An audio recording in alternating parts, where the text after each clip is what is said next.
Hello दोस्तों, कैसे हो आप सभी लोग। एंड मेरा नाम है तपेश और आपका स्वागत है आपके अपने चैनल तपेश क्लासेस में।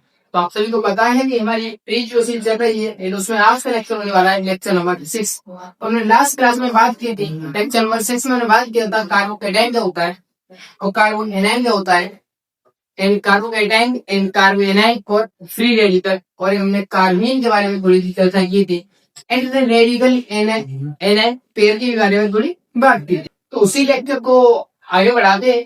तो हमने लास्ट क्लास में थोड़ी सी ये चर्चा की थी, क्वेश्चन को लेकर कहानी समाप्त की थी कि हमने कहा था कि आइसोइलेक्ट्रॉनिक कौन सा है, तो उसका आंसर नन आया था, उसमें कोई सा आइसोइलेक्ट्रॉनिक नहीं था। तो थोड़ी बात कर लेते हैं कि हमारे पास कौन कौन से ऐसे मॉलिक्यूल है जो आइसोइलेक्ट्रॉनिक है। इसकी बात कर लेते हैं। आइसो, यदि हमसे पूछ लिया कभी कि आइसो इलेक्ट्रॉनिक बताइए, तो हम बता देंगे कि आइसो इलेक्ट्रॉनिक कौन कौन से। तो ध्यान से देखिएगा, एक तो होता है हमारे पास 7 इलेक्ट्रॉनिक स्पीशीज। याद करो, तो हमने बताया था जो फ्री रेडिकल होता है। क्या बताया था? Free radical. जानने के लिए पिछली वीडियो देखें, ठीक है। हमने बताया था फ्री रेडिकल। तो फ्री रेडिकल होता है वो 7 इलेक्ट्रॉनिक स्पीशीज होता है, ठीक है।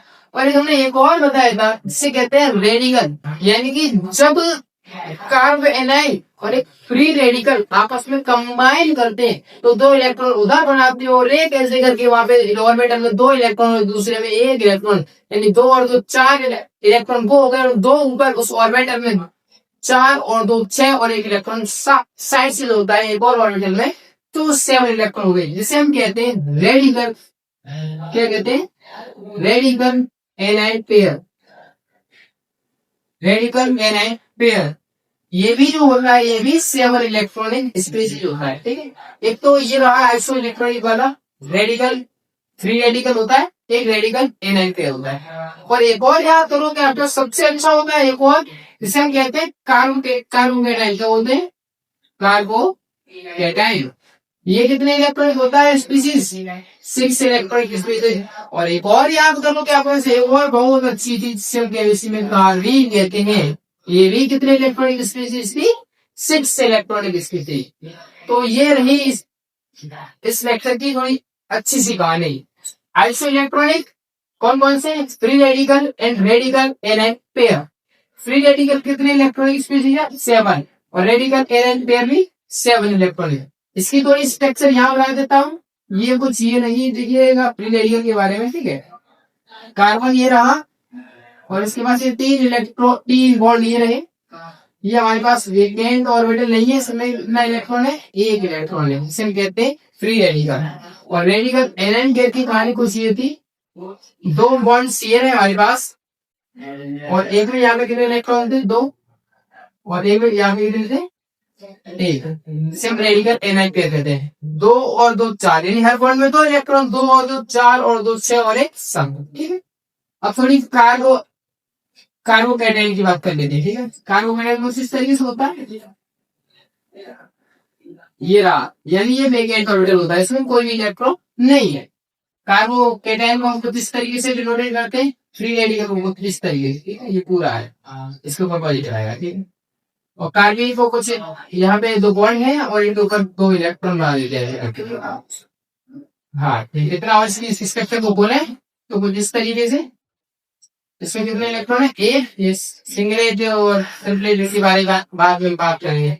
ऐसा भी हो सकता है या ऐसा भी हो सकता है, लिखे ध्यान से। एक ही में 2 इलेक्ट्रॉन मिल जाए फिर ये यहाँ से छोटा होगा, ऐसा भी हो सकता है। ये सिंगलेट कार्बन, ट्रिपलेट कार्बन के बारे में हम थोड़ी आगे चर्चा करेंगे, अवश्य करेंगे। तो ये रहे हमारे कुछ iso electronic species, free radical and radical A9 pair.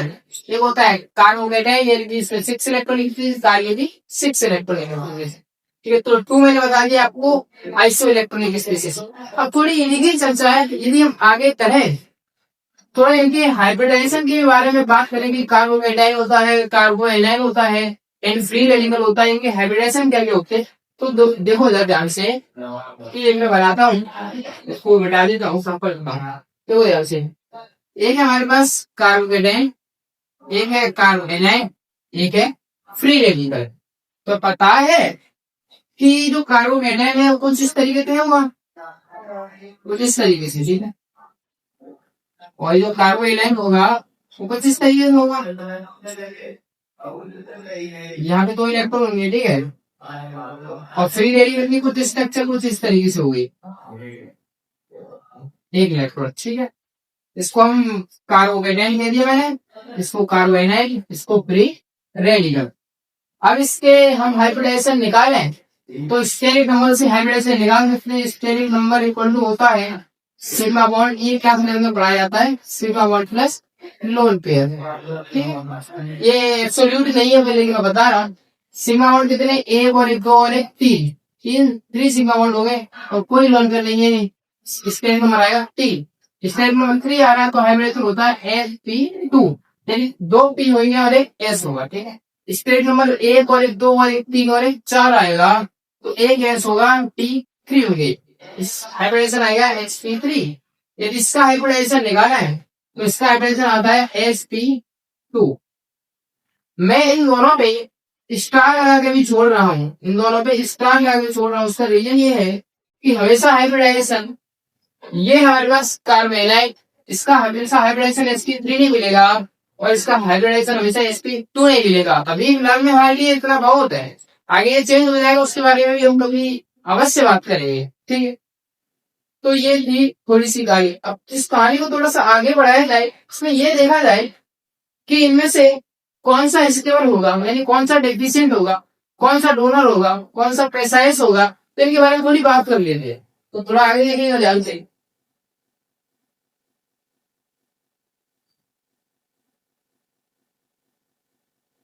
एक है हमारे पास कार्बोकेटाइन, एक है हमारे पास कार्बोकेटाइन, और एक है हमारे पास फ्री रेडिकल, और एक है हमारे पास कार्बन एनाइन।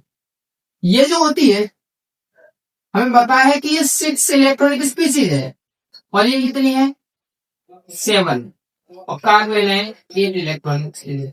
और हमें पता है कि एलिमेंट ये जो कार्बन है ये चाहता है कि मेरा ऑक्टेट हो जाए कंप्लीट, बाहर में जाए दुनिया, मुझे दुनिया से कोई मतलब नहीं है, ये चाहता है कि हमारा ऑक्टेट कंप्लीट हो जाए बस। तो इसे ऑक्टेट कंप्लीट करने के लिए हमें सीधा साफ दिख रहा है कि इसे 2 इलेक्ट्रॉन चाहिए, इसको 1 चाहिए, इसको 1 भी नहीं चाहिए, तो हम कहेंगे इसका ऑक्टेट नहीं है कंप्लीट।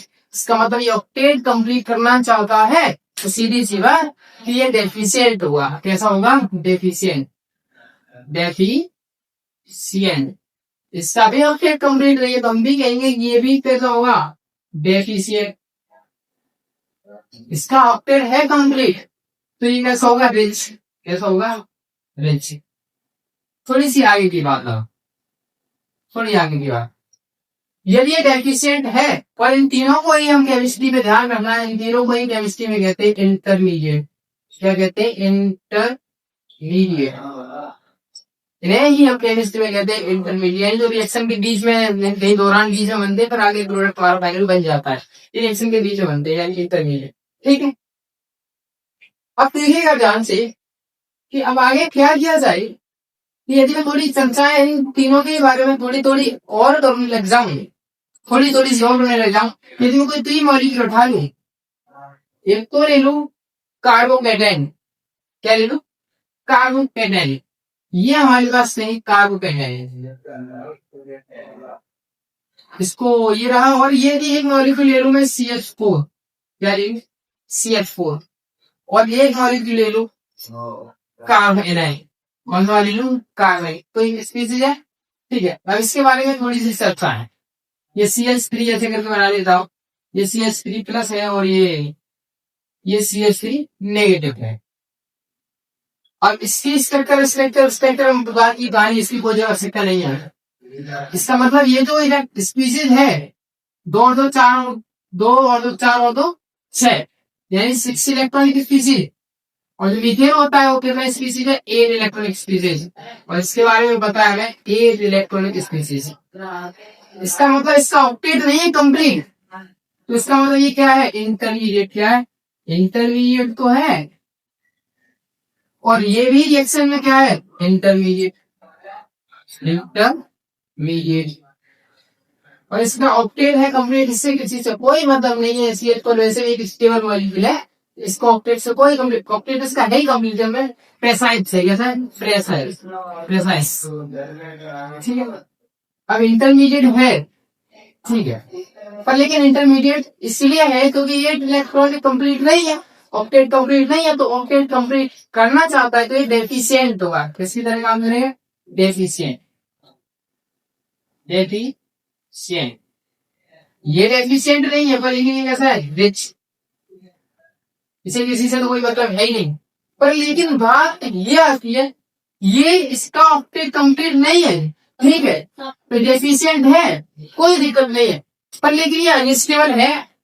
सीधी बात है, इंटरमीडिएट है, ये चाहता है कि इससे ऑक्टेट कंप्लीट हो जाए, तो सीधी सी बात कहीं ना कहीं अनस्टेबल है। कैसा वो लिक्विड है, अनस्टेबल। और मैं यदि कहूं आपसे, ये जो मॉलिक्यूल है, ये वाला CH4, ये कैसा है, स्टेबल, 8 इलेक्ट्रॉन कंप्लीट होने के साथ। और आपको ये भी पता है कि ये इंटरमीडिएट है और फिर भी ये अनस्टेबल है। अब क्या है ये, अनस्टेबल। अब मेरा क्वेश्चन है कि ये वाला 8 इलेक्ट्रॉन के साथ स्टेबल फील कर रहा है, पर लेकिन CH3 नेगेटिव, जिसे हम कार्बेनाइन कहते हैं, ये 8 इलेक्ट्रॉन के साथ से इंटरमीडिएट क्यों है भाई, ये स्टेबल क्यों नहीं हुआ है? तो मुझे इसका आंसर जानना है कि वाई। भाई ये तो समझ में आता है कि भाई 8 इलेक्ट्रॉन कंप्लीट नहीं है, और ये भी समझ में आता है कि यदि मैं फ्री बात करता है तो इसकी भी हम कहते थे 8 इलेक्ट्रॉन कंप्लीट नहीं है, ये भी अनस्टेबल है, ठीक है। उसमें अनस्टेबल का मतलब समझ में आ रहा है कि इसका ऑक्टेट कंप्लीट नहीं है। चलो इसका भी समझ में आता है कि ऑक्टेट कंप्लीट नहीं है, इसलिए अनस्टेबल आप कह सकते हो। पर लेकिन इसका क्या समझ में आता है, इसका ये 8 इलेक्ट्रॉन कंप्लीट होते हुए भी ये अनस्टेबल फील क्यों कर रहा है, रीजन दीजिएगा इसका, क्यों है? तो इसकी थोड़ी सी चर्चाएं। हम कहते हैं कि दुनिया में हर चीज चाहती है कि मेरे से सब कुछ हो जाए, पर लेकिन मेरे ऊपर चार्ज ना रहे। जैसे तुम चाहते हो, इंसान चाहता है कि सब कुछ हो जाए, मेरे ऊपर कभी कर्जा ना हो। कर्जा इंसान को बहुत अलग अलग किस्म के लोगों में बात की बात है। पर लेकिन ऐसे ही कि हमारे पास मॉलिक्यूल चाहता है कि मेरे पास किसी का चार्ज आए, ना तो पॉजिटिव चार्ज आए ना तो नेगेटिव आए चार्ज आए, यानी चार्ज उसकी स्टेबिलिटी को घटाता है, स्टेबिलिटी को कम करता है। तो हम कहते हैं कि एवरी स्पीसीज, यानी दुनिया में कोई भी स्पीसीज है वो चाहती है तो चार्ज घट रहा है, यानी every species try to become neutral, वो चाहती है कि मैं उदासीन हो जाऊं, न्यूट्रल हो जाऊं। तो इसके बारे में कहते हैं कि ये इलेक्ट्रो न्यूट्रलिटी प्रिंसिपल का कारण है। क्या है ये, इलेक्ट्रो न्यूट्रलिटी, इलेक्ट्रोन्यूट्रलिटी। क्या ये, इलेक्ट्रोन्यूट्रलिटी, यानी ये कहती है कि every species try to become neutral. क्या कहती है,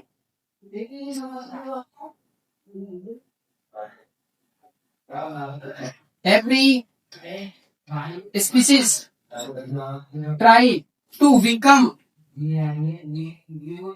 न्यूट्रल। ये चाहती है, ये कहती है, इलेक्ट्रोन्यूट्रलिटी प्रिंसिपल कहता है, इलेक्ट्रोन्यूट्रलिटी प्रिंसिपल कहता है, इलेक्ट्रोन्यूट्रलिटी प्रिंसिपल की every species try to become neutral, यानी दुनिया में हर चीज चाहती है न्यूट्रल होना। वो नहीं चाहती कि मेरे ऊपर चाहे पॉजिटिव चार्ज कैसा भी हो, चार्ज गंदा ही होता है। कर्ज कितने का भी हो, कर्ज बेकार ही होता है। जैसे चार्ज पॉजिटिव हो, चार्ज नेगेटिव, चार्ज गंदा ही होता है। इसी वजह से ये कैसी फील कर रही है, अनस्टेबल। इसी 8 इलेक्ट्रॉन की वजह से, 8 इलेक्ट्रॉन है पर लेकिन चार्ज नहीं है, इसीलिए कैसा है, स्टेबल। ये समझ में आया।